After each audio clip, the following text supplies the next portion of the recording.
Nama saya Wenisa Fitri dari kelas 28A. Di sini saya akan menjelaskan secara singkat artikel saya mengenai meningkatkan kualitas pendidikan melalui kebijakan manajemen berbasis sekolah dan tantangannya di era revolusi industri 4.0.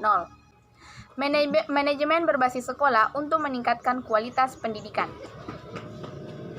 terbagi menjadi 4 submateri, yaitu pengertian kualitas pendidikan, strategi meningkatkan kualitas pendidikan, strategi pelaksanaan manajemen berbasis sekolah atau MBS, dan terakhir tantangan era revolusi industri 4.0. Pengertian kualitas pendidikan. Dalam Kamus Besar Bahasa Indonesia, mutu adalah berkaitan dengan baik buruk suatu benda, kadar atau derajat, misalnya kepandaian, kecerdasan, dan sebagainya. Secara umum, kualitas atau mutu adalah gambaran dan karakteristik menyeluruh dari barang atau jasa yang menunjukkan kemampuannya dalam memuaskan kebutuhan yang diharapkan atau tersirat. Nah, mutu pendidikan dapat dilihat dalam dua hal, yakni mengacu pada proses pendidikan dan hasil pendidikan. Strategi meningkatkan kualitas pendidikan. Kualitas pendidikan dapat ditingkatkan melalui beberapa cara, seperti meningkatkan ukuran prestasi akademik melalui ujian nasional atau ujian daerah yang menyangkut kompetensi dan pengetahuan, memperbaiki tes bakat sekolah, verifikasi kompetensi, dan profil portofolio. Membentuk kelompok sebaya untuk meningkatkan gairah pembelajaran melalui belajar secara kooperatif atau cooperative learning. Meningkatkan pemahaman dan penghargaan belajar melalui penguasaan materi dan penghargaan atas pencapaian prestasi akademik. Dan yang terakhir, membantu siswa memperoleh pekerjaan dengan mengeluarkan kursus berkaitan dengan keterampilan memperoleh pekerjaan. Strategi pelaksanaan manajemen berbasis sekolah. Berdasarkan kajian Bank Dunia, kondisi persekolahan di Indonesia meliputi 3 kategori, yakni sekolah maju, sekolah sedang, dan sekolah kurang.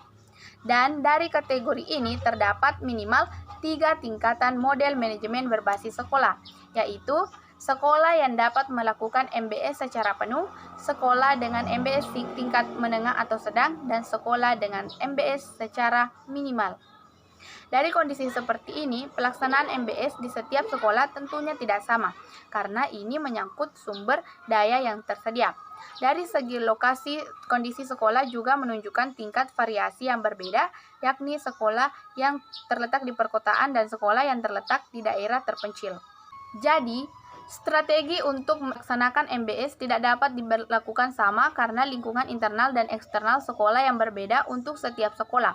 Hanya saja, setiap sekolah tetap berusaha untuk mengkondisikan strategi yang ditawarkan untuk dapat diterapkan melalui sumber-sumber yang tersedia, sehingga memperoleh hasil yang maksimal dari pelaksanaan MBS. Tantangan era revolusi industri 4.0. Tantangan di era revolusi industri harus dihadapi. Beberapa tantangan yang harus dihadapi di era revolusi industri 4.0 yaitu masalah keamanan informasi, mesin produksi harus stabil, keterampilan yang kurang memadai, keengganan untuk berubah, serta berkurangnya tenaga pekerjaan dan jumlah yang banyak dikarenakan pengubahan otomatisasi. Keterampilan yang kurang memadai dapat diantisipasi dengan pemilihan metode pembelajaran. Keterampilan dapat dilatih secara dini. Metode pembelajaran diharapkan memberikan bekal siswa dalam menghadapi era revolusi industri 4.0. Itulah secara singkat mengenai artikel yang saya buat. Lebih dan kurangnya mohon dimaafkan. Assalamualaikum warahmatullahi wabarakatuh.